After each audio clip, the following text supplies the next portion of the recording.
On this video, let's talk about making the request for more connection and what exactly do we mean when we ask a family member, a loved one, to connect more. Stay tuned.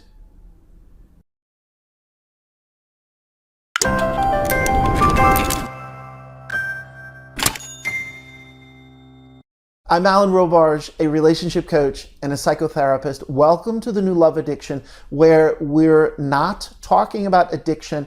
We're talking about attachment injuries and healing attachment trauma. Let's explore emotional attunement, and it usually comes up in the phrase with the word connection, and it's oftentimes about a demand that's being placed, a request to say, I need to connect more. Can we please connect more? And perhaps you are the family member who's making this request, or you're in a relationship and you're the partner who is trying to communicate, to get through to your partner, to request this other type of connection. And then you might also be on the receiving end where this demand, this request, this invitation is being placed on you. And quite frankly, or quite honestly, it's very possible if you're on the receiving end, you're unclear about, well, what is meant by this? What does this mean? We are talking about emotional attunement. And emotional attunement is a foundational piece of successful relating. We could think of it as the glue. It's the glue that holds everything together. And emotional attunement is a felt sense. It's emotional exchange. It's a felt sense. It's kinesthetic. It's somatic. And what I mean by this is it's body-based.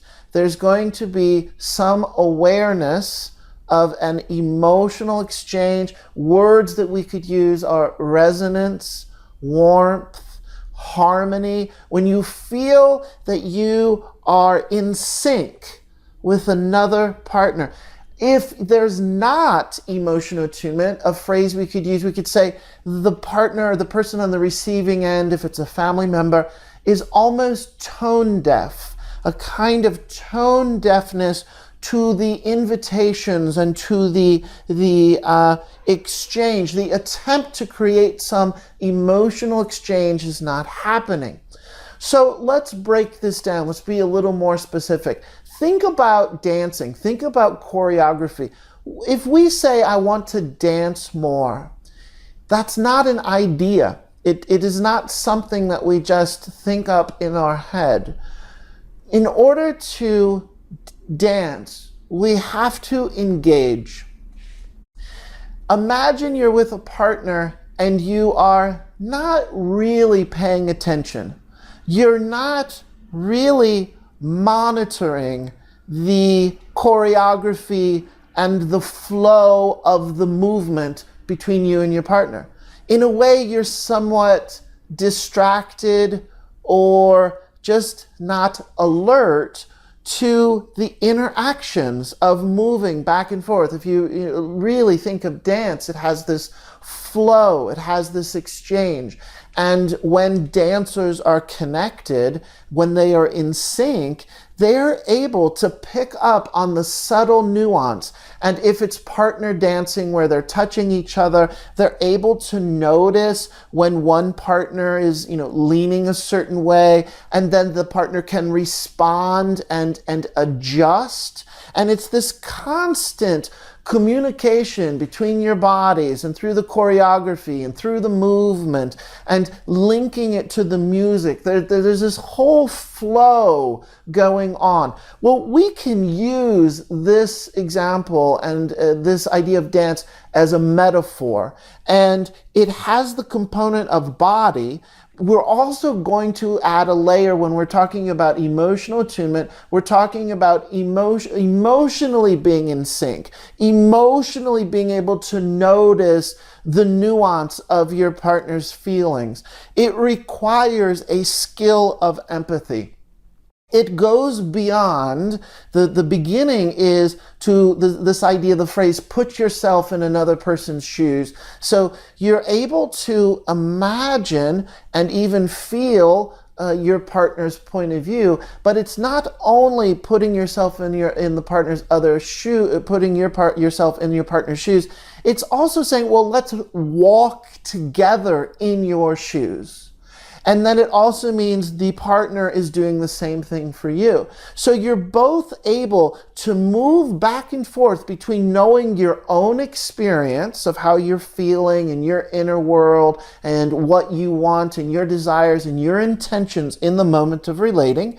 But at the same time, the partner's able to take on whatever your point of view is, what you want, your inner world. And there is a symbiotic exchange. There's this flow, there's this reciprocity going back and forth. And it's this component of the back and forth that we're referring to as attunement.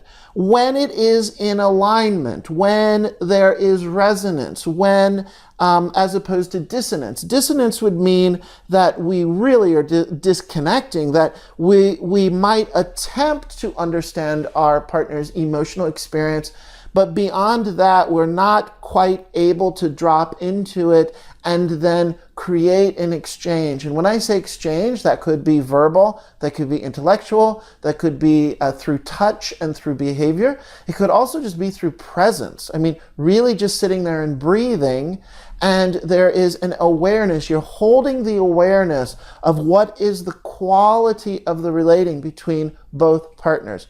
So many times when relationships are struggling and two people are wildly out of sync in their emotional attunement, there will be one partner who initiates making the request to say, hey, honey, can we talk? I need to talk about something. And oftentimes this will not be the first time that the partner has said, hey, honey, can we talk? And so that the other partner might a bit begrudgingly say, okay, what do you need to talk about? What do you want? And oftentimes if we don't have the language, and it becomes very hard to explain. It's like, how do you explain to someone the experience of moving through dance and being lost in choreography? I mean, you can talk about it, until you're blue in the face, but until you actually turn on the music, put on your dance shoes, get a partner, and allow yourself to feel the dance, many times it's going to feel there's a limitation on how much we can talk about this. So that inherently is a setup for disappointment, because if you are talking to a partner, to a loved one, to a family member who does not really have an awareness of emotional attunement and is not quite clear about what we're talking about, to even attempt to say, let's talk about it, could be met with some confusion, which very quickly turns into defensiveness, and there's going to be a struggle to try to get through, like, what are we talking about? So the point of this video is to create some language and to begin to just use language to try to communicate to your partner, and also for you to be aware, to be able to assess, does your partner have this skill? Not everyone has this skill. Not everyone is able to, because they never had it. Perhaps they haven't had it in their life. They didn't have it with their parents. They don't have it in other relationships. There's also a so one, it has to do with how people are just hardwired, and the history of whether or not they even understand or have experienced a level of emotional attunement, emotional resonance, emotional harmony. Also, there's a component of wanting this. There has to be a genuine desire, a drive, and a need. And for some people who know that it's beyond wanting it, they need it. This is how they relate. This is who they are. This will be experienced as the life force, the fullness of having an exchange in relationship is so much dependent on emotional attunement. So if you're a person who really sincerely needs this, and you are with a partner or a family member who does not have history experiencing emotional exchange on this level, and then on top of it, you're with a partner who, quite frankly, just does not care, is just not interested. The truth is that some people do not value emotional attunement. They don't value entering the level of vulnerability, the emotional vulnerability that is needed. And there's an art to this, back to this idea of dancing. I mean, there's a beautiful rhythm. We're looking at the flow, this back and forth quality, this rhythm, and there is an art, a skill to paying attention to the nuance and the shifts that could be body-based, closeness-based, the tone of voice, the verbal cadence, the quality of eye contact and the way people are looking at each other. All of these things I'm describing are not everyone's cup of tea. So you need to decide the person that you're making this request of, are they able? Are they capable? And ultimately, do they want to?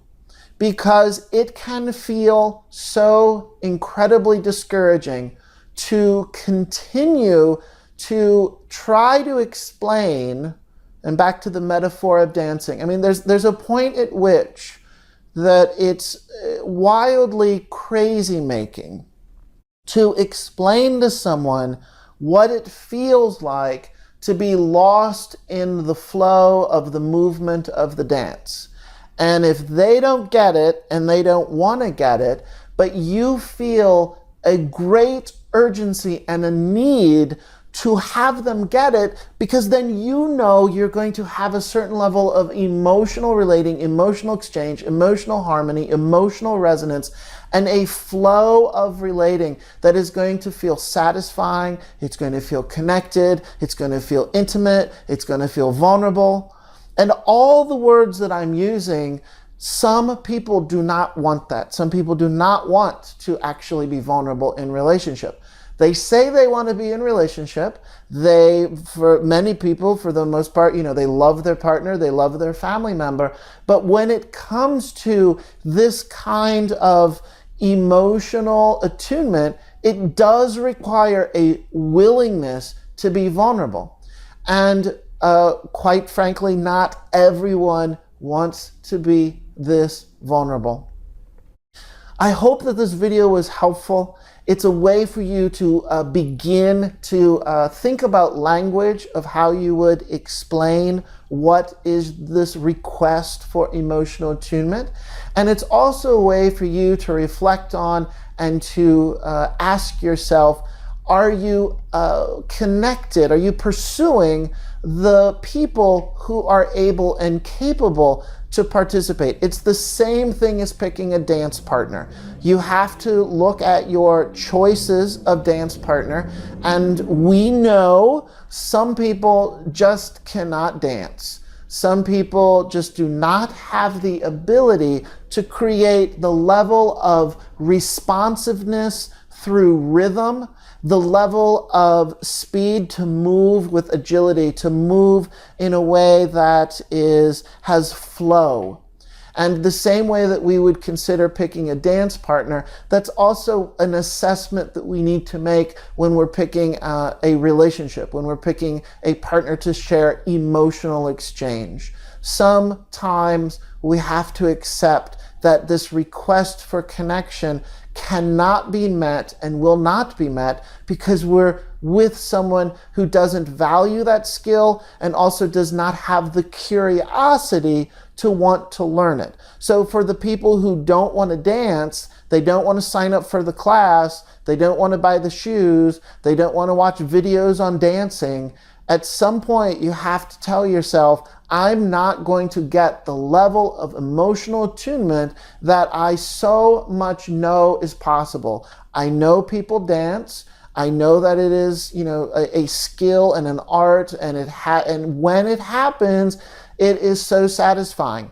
And we feel it in our body. So we're calling this a felt sense. Emotional attunement is a felt sense. It's a resonance. It just feels like there is a give and take and an exchange.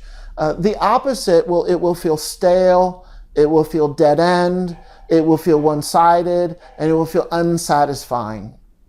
Again, I hope this video is helpful. Please subscribe to this YouTube channel if you like this video and want to see more. You can learn more about me at alanrobarge.com. And then also, lastly, if you like this video and want to join a Facebook group to talk about this idea or other similar ideas, you can find that group on Facebook at The New Love Addiction.